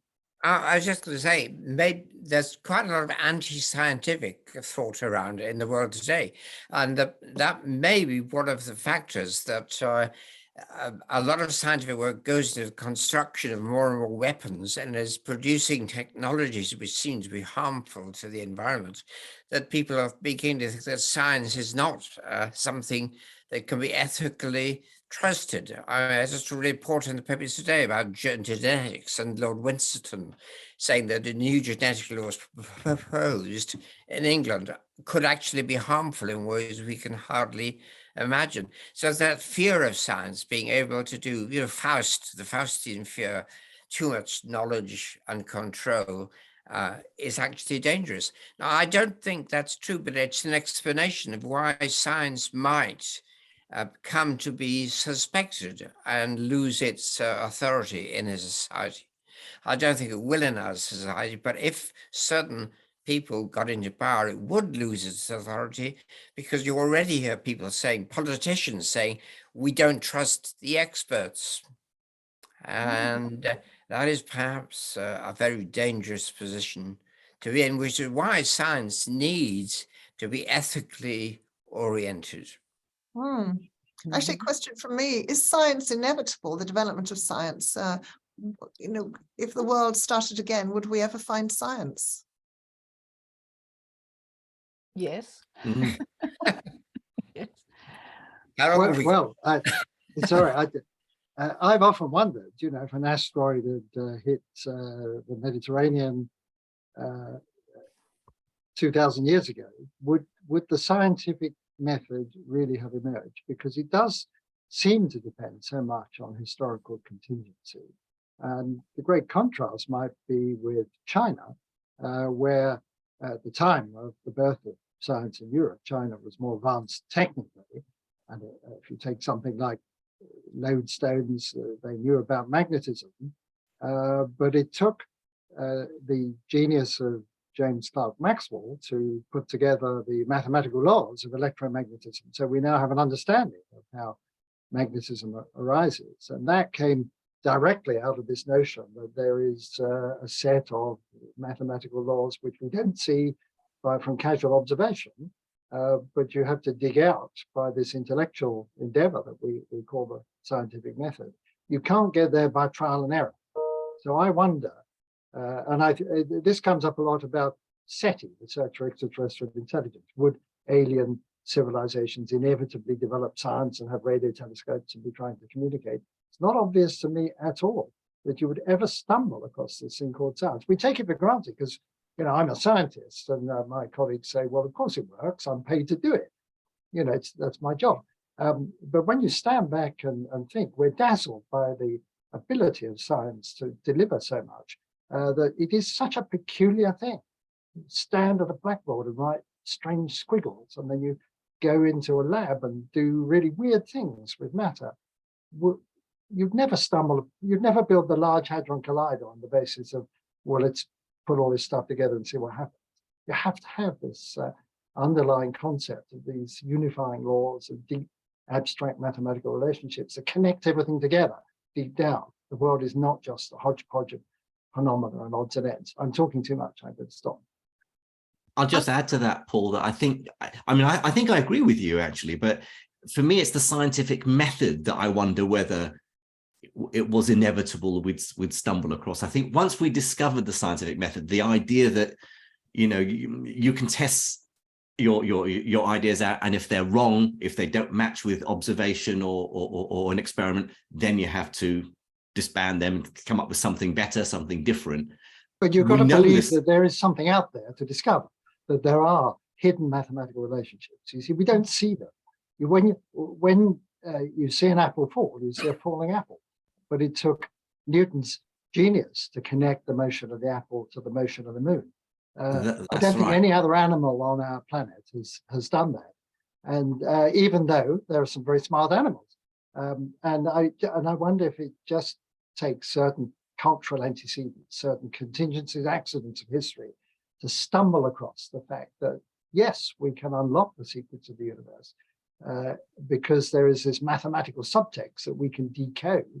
But you've got to look at the world in a very peculiar way. We take it for granted because we're doing it every day. That's what we're paid to do. But it's a very peculiar thing. Yeah, the ancient Greeks didn't think that way. You know, as I think Hava said, you know, the ancient Greeks said the apple falls because it wants to get to where its natural place, to the center of the earth. They didn't talk about the inverse square law and so on. So, and they were very clever, but because they didn't, I think that was the point. Because they didn't think of a mathematical theory that governs gravity, they didn't feel there was any need for anything deeper than the fact that the apple falls because it wants to go to its natural position. Right. I mean, how would you know that there are neutrinos in the world? You'd never get there by trial and error. We don't, I mean, their effects are so tiny.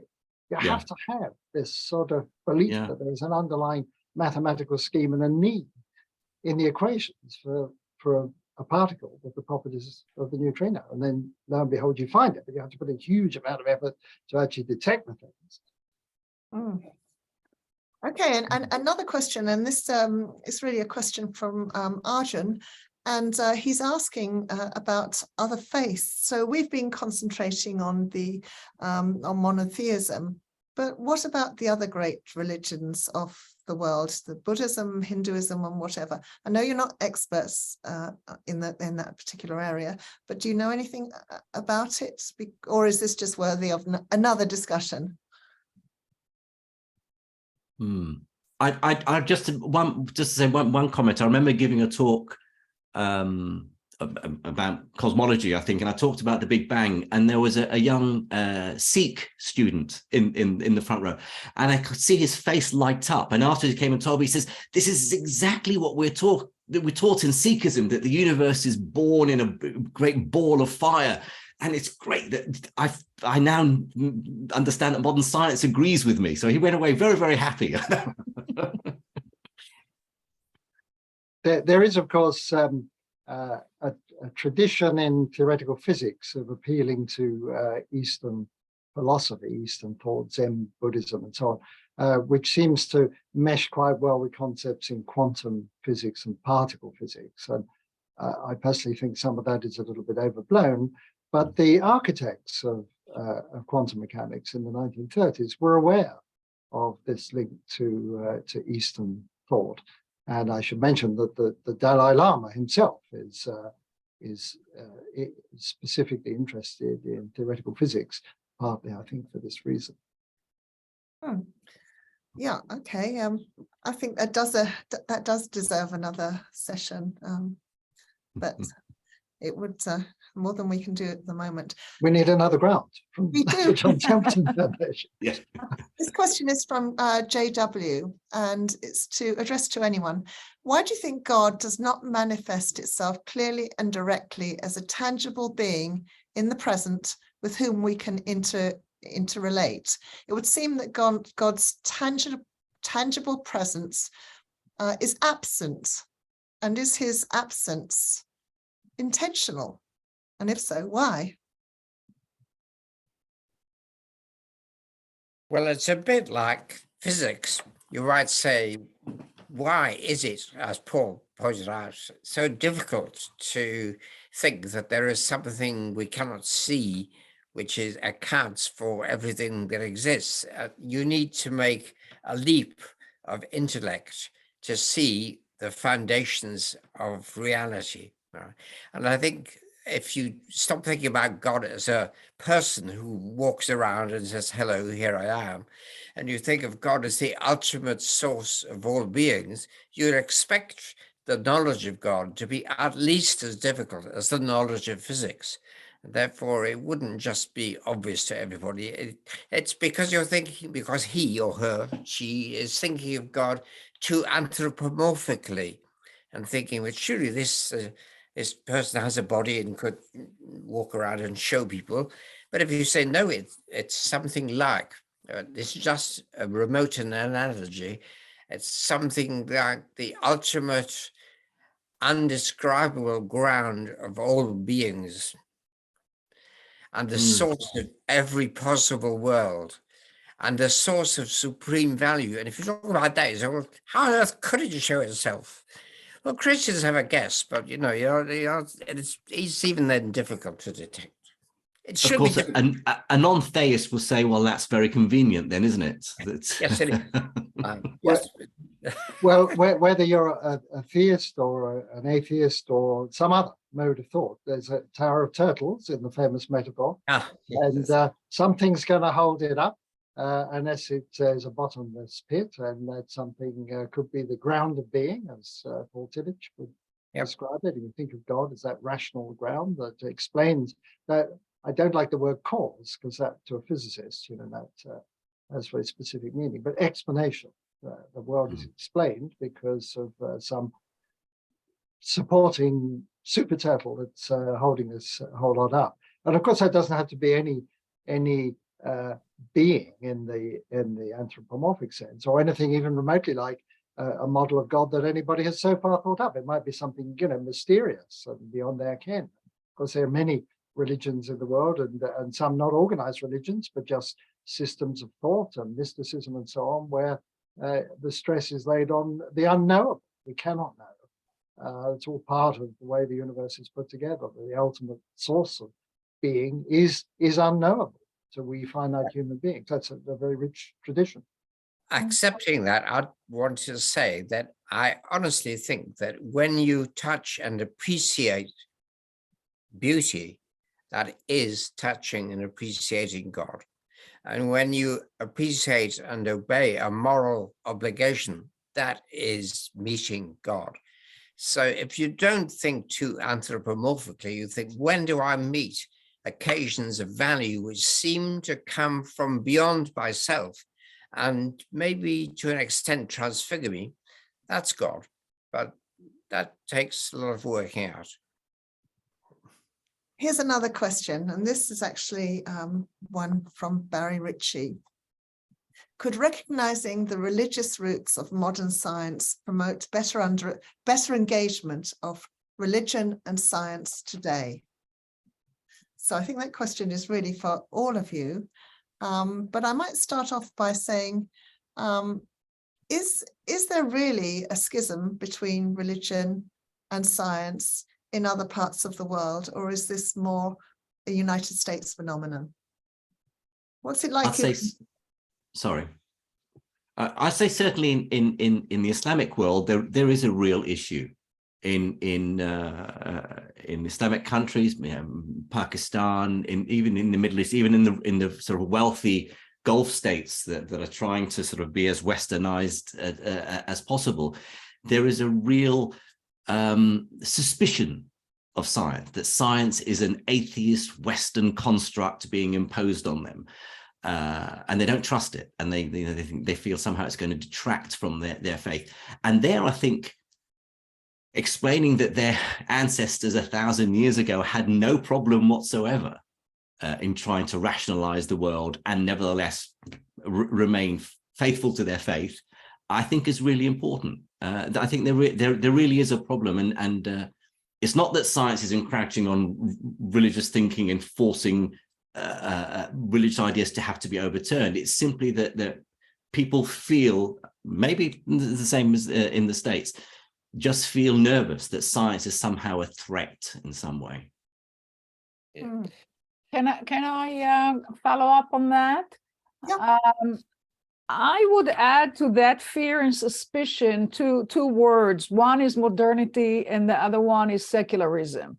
So I think that's kind of what a lot of people, because we have it in Judaism too, certain parts of the ultra-Orthodox world, really feels very, it's not just skittish about it, but really oppositional and critical of that world. So what's at stake for them is not the way we in this conversation can talk about God and about beauty and about morality. No, what they see is precisely this fear of secularism, of kind of society that doesn't really care about what the religious person cares about, and and the response is a defensive response. And then you say, okay, I'm not going to allow my children to learn anything. I'm not going to teach them what they need to know. And that, to me, at least for the future of Judaism, is a very dangerous move, especially in Israel, because if that's going to be the norm, we're in big trouble. So in Israel right now, there's a major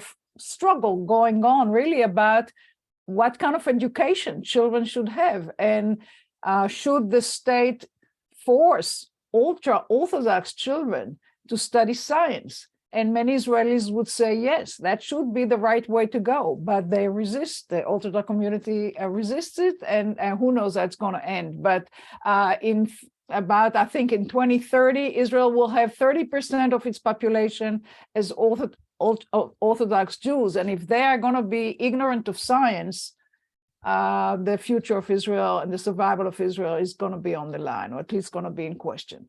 So I would say that science is crucial, and what we need to do as historians, as cultural interpreters, is to explain the complexity of the modern story and to try, that's the answer to Barry, to try to move beyond this perception of necessary conflict between science and religion. And by looking at the medieval example or the modern example, we can show how they really always work together. And with all the complexity, we have to teach that as well. But it's not either or, it's both and. That would be my answer. I agree with that, but I'd also think that looking at Christianity, in fact, the interpretation of Christianity has changed about every 50 years throughout history. There have been different interpretations. St. Augustine, for example, said anybody who thought Genesis was literally true was an idiot. That was Augustine. So it's not true that there's always been one unchanging belief. Beliefs have changed, and what religious people need to do is accept that difference does not mean hostility. And that's most important. And some scientists manage to do that, though not all do.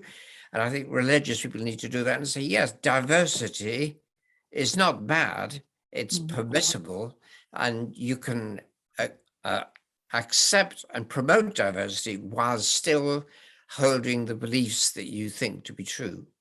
And that seems to me very important in religion. I speak as a minister. Really. Can I throw in a comment about this? Because my interest in the intersection of science and religion goes back to my mid-teens. I read two books simultaneously. One was called Honest to God by John Robinson, who was the Bishop of Woolwich in London at the time. And the other was Frontiers of Astronomy by Fred Hoyle, who was a somewhat heretical cosmologist and astronomer. And so here were two people sort of questioning many of the foundations of many of the tenets of their respective belief systems, but with a lot of overlap in the subject matter, struggling to sort of understand the life, the universe and everything, our place in the grand cosmic scheme of things. And so, I got really fired up by this cultural overlap.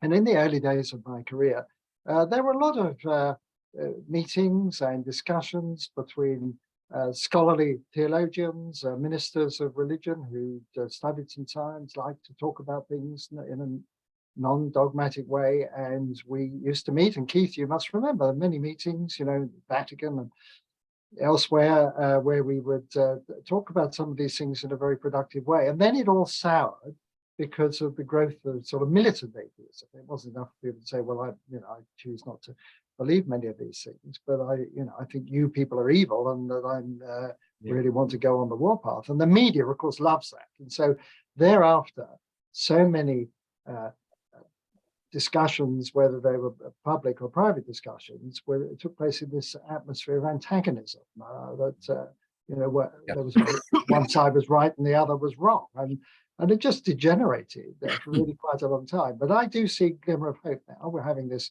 conversation, and we don't have to take fixed positions, and we come from rather diverse backgrounds, but we find that there are common areas that we can talk about. And I would like to think that there could be many more conversations of this sort here and elsewhere, in which people don't hurl abuse at each other, and they look for what we have in common and how we can move forward when we all recognize that we don't know everything, whether we're scientists or theologians or whatever religious tradition. We don't know everything. You and Jim have told me more about the beginning and end of the universe than the Bible has. Say that as a minister. Keep reading the books. That's why my congregations walk out, actually.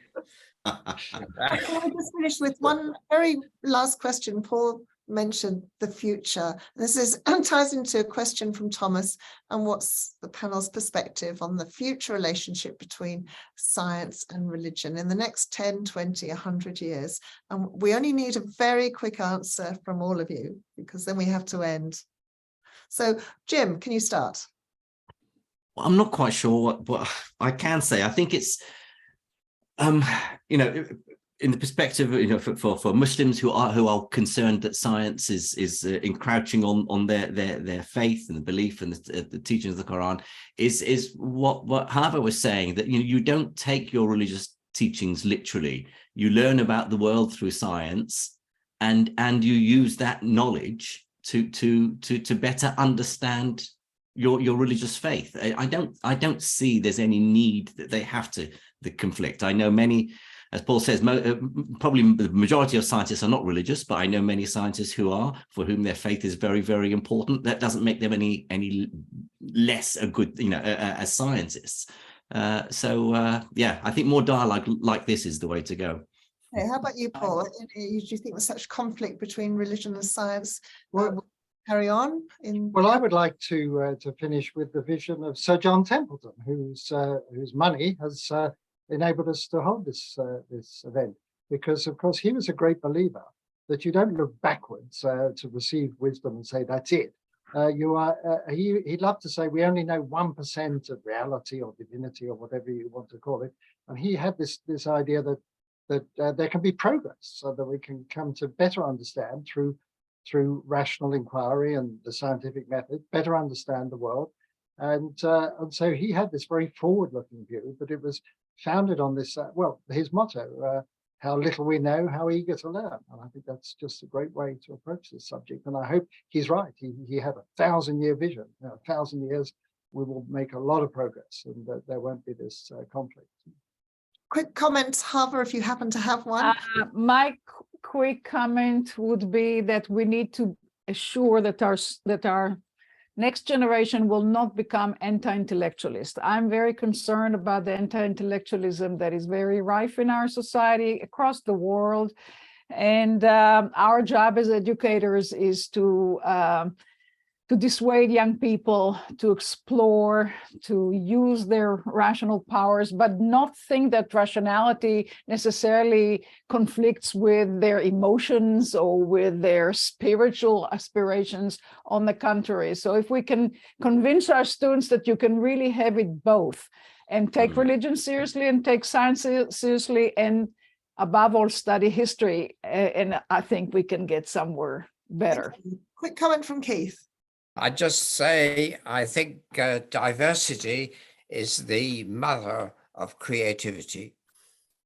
Okay, thank you. That's been fantastic. Thank you also our wonderful panelists, Jim Al-Khalili, Keith Ward, Paul Davies, and Hava Tirosh-Samuelson. And thanks to the audience for your questions. They were great. And don't forget that you can go to our website to download our past events, including one of the last interviews with the late, great Rabbi Jonathan Sachs.